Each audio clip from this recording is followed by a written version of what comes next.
I'm gonna show you how to make the world's best scrambled eggs. And they're gonna be in the creamy style, so they're not gonna be like overcooked, like weird little egg nubbins all over your plate. So let's get started. So I've got 2 eggs right here. I'm gonna crack them into a bowl. And the key to making one of the keys to making scrambled eggs actually, is to not get shells in your eggs, because if somebody eats that shell, it'll actually cut your gums and it's really unpleasant. It can actually get infected because, it's not great. Here's a weird tip. So if you drop a piece of shell in your eggs, it takes an act of God to get that piece of shell out for some reason. I don't know if you've ever tried to get a piece out with your fingers and you're fishing around and it's running away from your fingers. Eggshells. This is the magical secret to getting out pieces of broken eggshell. You literally just take the shell and you go like this and scoop it out. And for some reason, the other piece of eggshell is attracted to the big eggshell and it pulls out really easily. So there's your $1 million tip for the day. Got one more egg. We're only gonna do 2 eggs today because it's just me and Carl here. Say hi, Carl. Hi. So as I said earlier, you wanna add a little bit of lemon. For 2 eggs, I would do 1/4 teaspoon to 1/2 teaspoon, depending on what your personal preference is. I like more lemon because I like that little bit of acidic flavor. It doesn't really make your eggs taste acidic. It just makes them taste more bright, more eggy, actually. You won't actually taste the lemon in here unless you add the whole damn lemon. But I say for you, I would start with 1/4 teaspoon of lemon, which is a good starting point as far as the pH goes. So we're gonna squeeze in just about 1/4 teaspoon, which is about 10 drops. My little lemon dude over here. And now we're going to salt. And this is the other most important thing. So I said that you want to salt your eggs generously. And so I'm going to show you exactly what it looks like to generously salt eggs. So I'm going to take a pinch and you can see how much I'm sprinkling in here. It's about 1/4 teaspoon. Don't freak out, add a little bit more, just a pinch more. And that salt is going to cut through that eggy, crazy flavor. And it's gonna just give it more body. It's gonna give it more oomph. It's gonna make it it's gonna be one of those things where you taste it and you're like, oh, these are eggs, versus oh, these are really good eggs. Honestly, salt and acid are your keys to the world's best eggs. So now we're gonna whip our eggs, and I've just got a basic little fork here, which is fine. And whipping eggs is super easy, you just whip them with a fork repeatedly. But if you want to get super ninja, you can use an immersion blender. And so what an immersion blender does is it's like a stick blender, and you put it in the bowl and it zzz, and it's basically like a blender on a stick, right? And that is the super perfect professional ninja way to beat eggs. And that's whether you're making scrambled eggs or an omelet or even for cake, any time that you're going to beat eggs, using an immersion blender is really awesome, because eggs have these stringy bits, right? You can see that. And they're actually that's the albumin from the egg white. And beating them, gets rid of it for the most part. But if you use a stick blender to get rid of them, it whizzes them and they're gone. And that's why you get a really good texture with eggs. If you're making breakfast at home, you may or may not want to whip out the immersion blender. So we're just gonna do these with a fork, like every other normal person. So we're gonna whip them until they're mostly just, assimilated and all the same color. You're gonna end up with some little bits of unseparated or separated egg white. That's fine. That's just sort of the nature of it. That's eggs. If you were to use an immersion blender, those would all go away and it would be completely uniform. But this is what you're looking for as far as beating your eggs.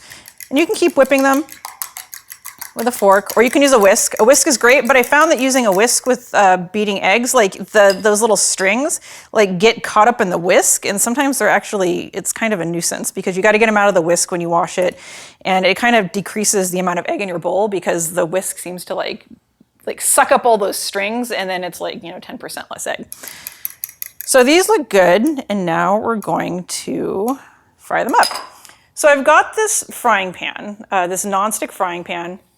So this is a really good frying pan, so you don't need to use any oil in this particular pan. And if you have a really good frying pan that the eggs don't stick to, then you don't need oil. If you are adding oil, if you've got a different kind of pan that maybe the eggs stick to a little bit, or if you just adding olive oil or whatever, you can add it you know, maybe if I'm doing 2 eggs, I wouldn't add more than a teaspoon of oil per 2 eggs, just because adding extra fat to your eggs like doesn't really improve the texture. It just makes them fattier and richer and actually kind of hard on your stomach.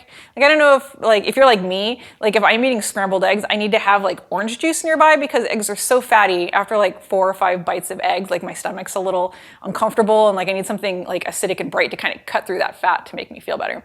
Okay, so I've heated my pan. I've got it on pretty low heat, medium low, because I don't want to overcook my eggs. I want them to stay kind of creamy. So I forgot to add a little bit of pepper to my eggs, which I'm gonna do now. I don't like a lot of black pepper. I find it kind of unpalatable. So I'm just gonna add a little bit, whip it in. And now this pan is hot. I let it heat for like a minute. You don't generally want to heat a pan with nothing in it for very long, especially a nonstick pan, because it's really bad for the pan. So now that this is warm or hot, we're gonna pour the eggs in and we're gonna do these eggs really slowly. So I've got this on like a 3 or a 4 on my cooktop here, because what I want is to move these eggs, I wanna cook these eggs really slowly and move them constantly the whole time. And you'll be able to see as they kind of get more opaque and congeal a little bit that they're starting to thicken up. Now you can see here that this is why this is a really good pan, right? Like when I do this, you can see that the eggs aren't sticking at all. Like it's leaving a nice narrow pathway here. The other thing you really want to use when scrambling eggs is you want to use a flat sort of paddle. Like if you're using a nonstick pan, obviously you don't want to use metal, right? But if you want to use like a plastic, like a pancake flipper or like a flat paddle like this, spatula, because what it does is allows you to really like drag along the bottom of the pan. And what happens is if you use like a wooden spoon, like you literally only have like this much egg that it's agitating. Like you can see the difference in the path that it's leaving. And so that would be like where the tip of the spoon is touching the pan. So that's why you want to use something flat like this. Alrighty, you can see here that the eggs are starting to thicken up and coagulate. So when I pull the spatula across the bottom, that space is now staying there, right? And you can see how they're starting to get thicker, like they're starting to get more opaque. We're just gonna keep moving them gently.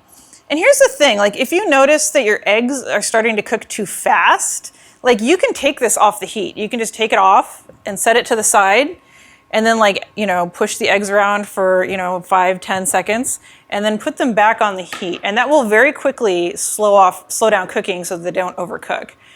I'm gonna keep pushing them around and let them sit for a second. You can see here, like you can see here, it's starting to get a little bit thicker and starting to get thicker here. The whites are starting to become more opaque. Now for making perfect scrambled eggs, it really is a slower process because, I mean, you could turn this pan up to like, you know, 9 or 10 and like make scrambled eggs in like 30 seconds. And like, if that's your thing, totally. But like, these are like perfect scrambled eggs. These are like the kinds of scrambled eggs that they serve in Paris, right? Like the French make really creamy scrambled eggs. They actually have a whole different method, but it's kind of involved and like, I think that the average person wouldn't want to deal with that for breakfast. So we're mimicking basically the same process here in just a regular frying pan. Alrighty, you can see now that the eggs are coagulating even more. Like we've got some actual egg chunks here, see? And if you get like bigger egg chunks like that, you kind of want to break them up gently a little bit because you don't want big lumps of eggs. You want creamier eggs. So you can see there's a good like clump of eggs. Just kind of break it up a little bit. There we go. See, now they're starting to really cook. And so what I'm gonna do is start moving them a little bit faster, break up the chunks of eggs. And you can see actually that this pan and this cooktop has a hot spot right here. So keep in mind, you'll notice the hot spots because the eggs start cooking faster in that one spot. So just pay more attention to it and kind of like scrape it up and just keep mixing them. And now they're coming together. Again, you can see like little bits of egg, just kind of like, you know, break them up a little bit, keep pushing. Keep pushing. I'm actually going to turn this down a little bit. I'm actually going to pick it up from the heat because I don't want the eggs to cook too fast. They're cooking really fast on the bottom. And if you pick them up from the heat, it only takes like 5 or 10 seconds to like slow down the cooking and then you can just put it back. There we go. Now these eggs right now are about 160 degrees. And I can tell you that because that scientifically is the temperature that eggs coagulate at. So as of right now, these eggs are safe to eat.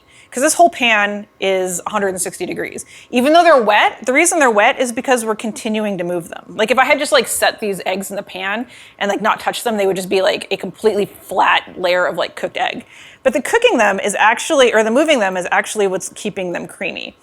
And so another thing you want to keep in mind is you want to take your eggs off just a second or two before they're done, because there's this thing that's called carryover cooking, right? So food is hot when it's in the pan, and when you move it to a plate, it doesn't just magically stop cooking, right? The food itself is still hot, and it will continue to get a few degrees higher and higher and higher. This is really true in meat, but it's true in eggs and cakes and breads and everything else. So this is done.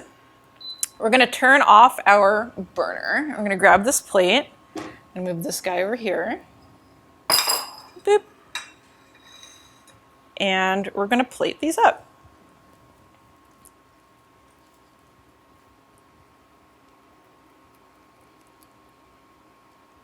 Boop, boop, boop.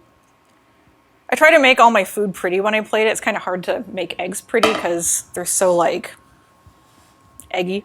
You can kind of get them in like one little, you know, pile right here. Now, the important thing to notice about these eggs is like the texture, right? These are still creamy eggs, right? Like the curds in the eggs are very small. And like when I eat this, this is gonna be really good on my palate. Like this is gonna like, instead of being like hard bits of egg, like this is gonna kind of sweep across my tongue and I'm gonna be able to taste everything that's in here.